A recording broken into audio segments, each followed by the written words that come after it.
أشهد أن محمدا رسول الله.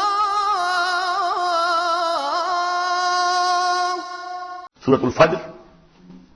بسم اللہ الرحمن الرحیم. والفجر وليال عشر والشفع والوتر واللیل اذا یسر. یہ قسمیں جو ہیں پہلے جیسے کہ اس کی مشکلات القرآن میں سے ہیں اور اس طرح کے دورے میں اس میں بحث نہیں ہو سکتی، لیکن یہ کہ فجر عام خیال یہ کہ اس سے مراد ہے 10 ذی الحج کی جو فجر ہوتی ہے جس کے بعد کہ نحر ہوتا ہے، قربانی ہوتی ہے، وہ گویا کہ کلائمیکس ہے پھر حج کے افعال کا. ولیال عشر، اور اس سے پہلے کی 10 راتیں.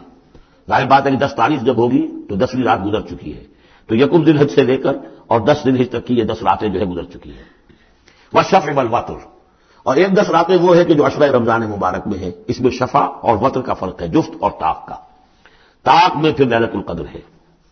ویسے یہ کہ یہ طاق رات کون سی ہوتی ہے، اب اس کے بارے میں کافی کچھ ایک مسائل پیدا ہو چکے ہیں کہ اب ہماری جو ہے آج کی 25 تاریخ ہے اور سعودی عرب میں 26 ہے. کل ہمارے یہاں 26 ہوگی، وہاں 27 ہوگی، اور یہاں ہمارے پاکستان میں بھی شمالی علاقوں میں پٹھانوں کے علاقے میں بہت سے علاقے ہیں جس میں کہ آج جو ہے وہ 26ویں ہے اور کل 27ویں ہوگی. یہ بھی ایک مسئلہ ہے اس وقت، لیکن اس وقت اس پر گفتگو کا موقع نہیں. بہرحال یہاں تک والشفع والوتر یہی خیال ہے کہ اس سے مراد ہے کہ یہ جو راتیں ہیں جو جفت اور طاق ہیں ماہ رمضان مبارک کے آخری عشرے کی. واللیل اذا یسر، اور رات اس گواہ ہے رات جبکہ وہ چلے. هل فی ذلک قسم لذی حجر، کیا اس میں ہے کوئی دلائل ہے، قسم ہے ان لوگوں کے لیے کہ جو عقل مند ہیں، ان میں جو نشانیاں ہیں ان چیزوں کے اندر جن کو گواہی کے اندر پیش کیا گیا ہے. اب آ رہا ہے مضمون. الم تر کیف فعل ربک بعاد، تم نے دیکھا نہیں کیا کیا تھا آپ کے رب نے عاد کے ساتھ، قوم عاد کے ساتھ کیسے ہلاک کیا تھا. ارم ذات العماد، وہ ارم جو ستونوں والا تھا.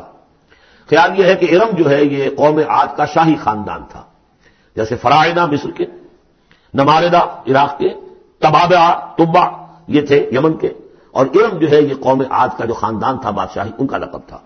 ذات العماد، اونچے اونچے ستونوں والا. اور اب جو اس شہر کی شداد جو ان میں ایک بہت بڑا بادشاہ گزرا ہے، اس کے آثار، اس کے کھنڈر موجود دیکھ لیے گئے ہیں کہ اس صحرا کے نیچے دبے ہوئے ہیں اور 30 اس کے اوپر بڑے بڑے مینار بنے ہوئے ہیں اس شہر کی فصیل کے اوپر. تو ذات العماد جو بڑے ستونوں والا تھا. التی لم یخلق مثلھا فی البلاد، جیسے کہ اس سے پہلے کبھی دنیا میں نہیں بنائے گئے تھے. معلوم ہوتا ہے کہ ویسی تعبیر جو اس عاد کے بادشاہ شداد نے کی تھی شاید دنیا میں پہلی مرتبہ اتنا، اسی لیے شداد کی جنت مشہور ہے.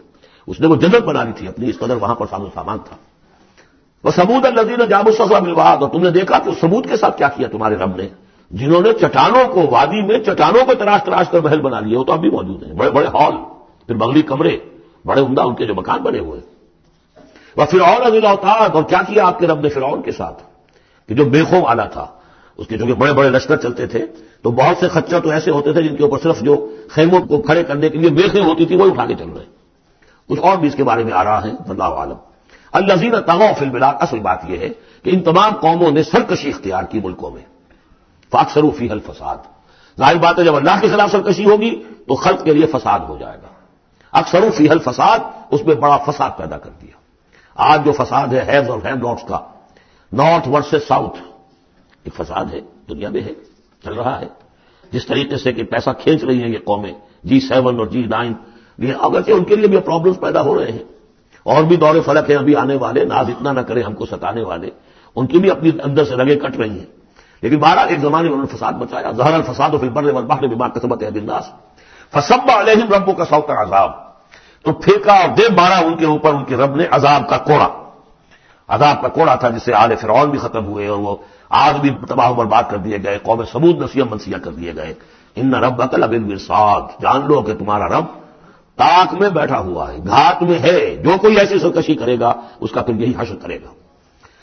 یہ اب جو مضمون آ رہا ہے قرآن مجید میں بہت ہی اہم مضمون ہے. فاما الانسان اذا ما ابتلاه ربه فاکرمه ونعمه فیقول ربی اکرمن، انسان کا معاملہ یہ ہے کہ جب اس کا رب اسے آزماتا ہے، اسے عزت دیتا ہے، نعمتیں دیتا ہے، تو وہ کہتا ہے میرے رب نے مجھے عزت دی. واما اذا ما ابتلاه فقدر علیہ رزقه، جب اسے آزماتا ہے اور اس کا رزق جو ہے اس پر تنگ کر دیتا ہے، راشننگ کر دیتا ہے، تھوڑا تھوڑا دیتا ہے. فیقول ربی اہانن، وہ کہتا ہے میرے رب نے مجھے ذلیل کر دیا. کلا، ایسا نہیں ہے. آپ کو کیا خرابی نظر آئی اس میں؟ کوئی شرک نہیں ہے. اس نے یہ تو نہیں کہا کہ مجھے نعمتیں دی ہیں تو کوئی لکشمی بائی کی کرپا ہو گئی، یہ تو نہیں کہا. اللہ نے، میرے رب نے مجھے عزت دے دی. اور اگر کہیں تنگی آ گئی ہے تو یہ میرے رب نے مجھے ذلیل کر دیا. توحید تو مکمل ہے نا یار. یہ کسی اور دیوی دیوتا کسی اور الہہ کا تذکرہ نہیں ہے. رب ہی نے مجھے عزت دی, رب ہی نے مجھے ذلیل کیا. تو اس منتشا و تو ذل و منتشا, اللہ تو ہی ہے جس کو چاہتا عزت دیتا, جس کو چاہتا ذلیل کر دیتا.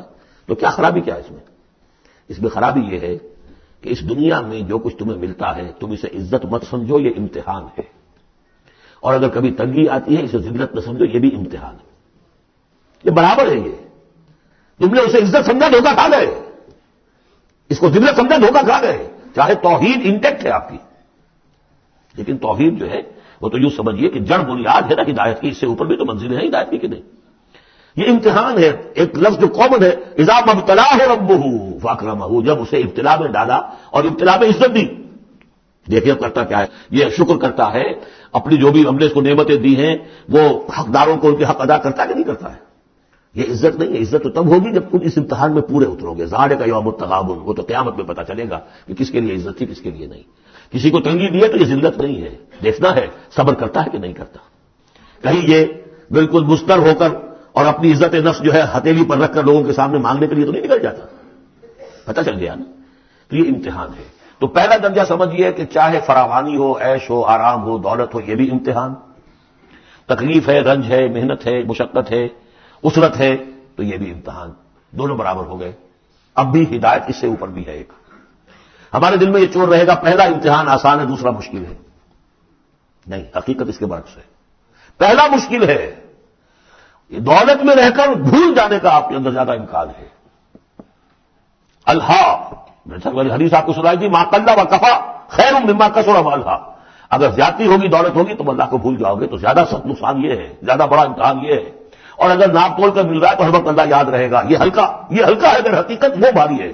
اور اسی میں وہ واقعہ نوٹ کر لیجئے امام احمد ابن حنبل رحمۃ اللہ علیہ کا, کہ جب وہ مار پڑ رہی تھی کہ جس کے بارے میں الفاظ ہے کہ ہاتھی کو بھی وہ مار پڑتی تو بالبلا اٹھتا, اس وقت آنکھوں میں آنسو نہیں آئے.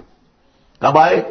جب بادشاہ وقت خلیفہ وقت کا ایلچی آیا ہے اشرفیوں کے توڑے لے کر کہ یہ بادشاہ نے آپ کے لیے نذرانہ بھیجا ہے. تب رو پڑے, اے اللہ میں اس امتحان کے قابل نہیں ہوں. یہ امتحان سختر ہے. تو یہ ہے درجہ بدرجہ. لترکبن طبقا عن طبق. تو ہدایت کے بھی یہ درجے ہیں. پہلا درجہ تو یہ ہے کہ جو بھی ہے اللہ کی طرف سے ہے. تنگی ہے تو اللہ کی طرف سے, اور فراوانی ہے تو اللہ کی. یہ توحید تو پوری ہو گئی آپ کی اللہ کی طرف سے. لیکن اس میں اب آگے درجے ہیں کہ یہ امتحان ہے, یہ بھی امتحان وہ بھی امتحان. اس اعتبار سے دونوں بھی امتحان ہیں, یہ دونوں برابر ہیں. اس سے بھی اوپر یہ ہے وہ امتحان مشکل ہے فراوانی والا, اور یہ امتحان جو ہے یہ آسان ہے.